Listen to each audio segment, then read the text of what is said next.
How do I feel? Well, I think that I've been really, really privileged to have all these memories that I have.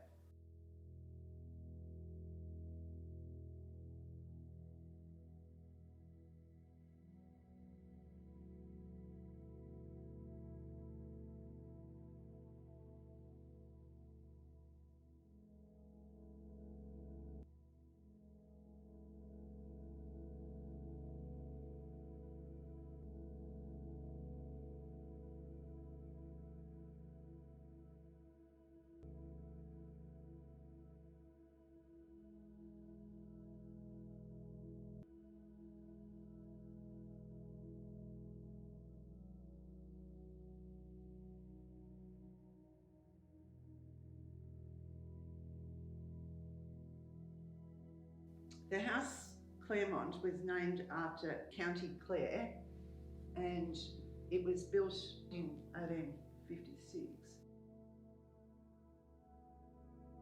It's 14 foot high. It's made out of clay bricks, and the kiln was built first in order to, of course, make the bricks. Mum went around one day and counted how many window panes there were, but I can't remember.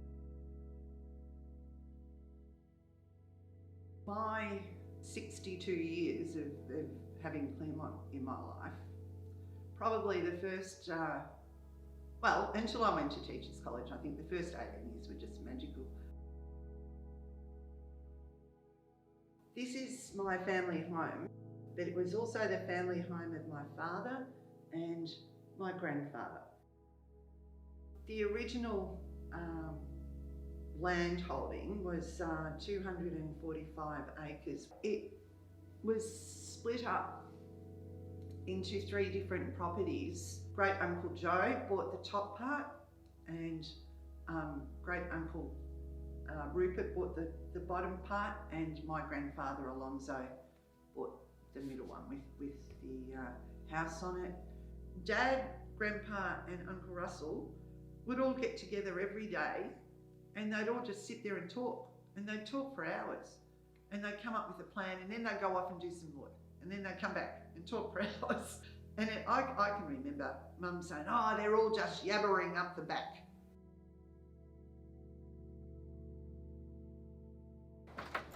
I always come and say, "Are you there, Pa?" And he doesn't answer. When Mum married Dad, they came and lived here as well, along with Dad's sister, Auntie Maisie, my grandparents, Elsie and Alonzo. Auntie Ruby was also living here, and then my brother was born. It was at that point that they decided to build on the sunroom because all of the other bedrooms were taken up by everyone else. 2,000 chooks ran on the property, plus 8 acres of fruit trees. We always had cows because we milked here until the late 60s.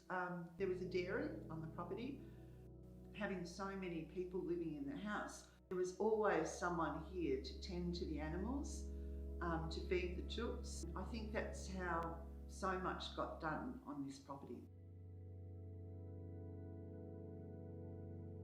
No one liked to party more than the Borgs, I think, but no one drank. My nana would have recitals every Sunday in the Red Room, and she'd play the violin or the organ or the piano.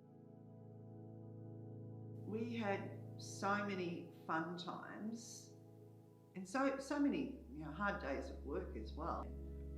I can remember we were on top of probably an 8 high stacked bales, 8 of them, stacked on top of the truck that had a flat tray. And Dad somehow said, "You need to get down, your mother wouldn't like that." So I climbed down. My brother stayed up there, and the truck sort of lurched a bit. Next minute, all of the bales fell off and my brother rode a bale down. It was so exciting. The women who were out here worked equally as hard as the men, I think. Mum had to be down in the pea paddock when she was like 8 months pregnant, because there was always jobs to be done and more picking to be done. This is where she developed the Baum family tree and the family history, delved into the history of Claremont.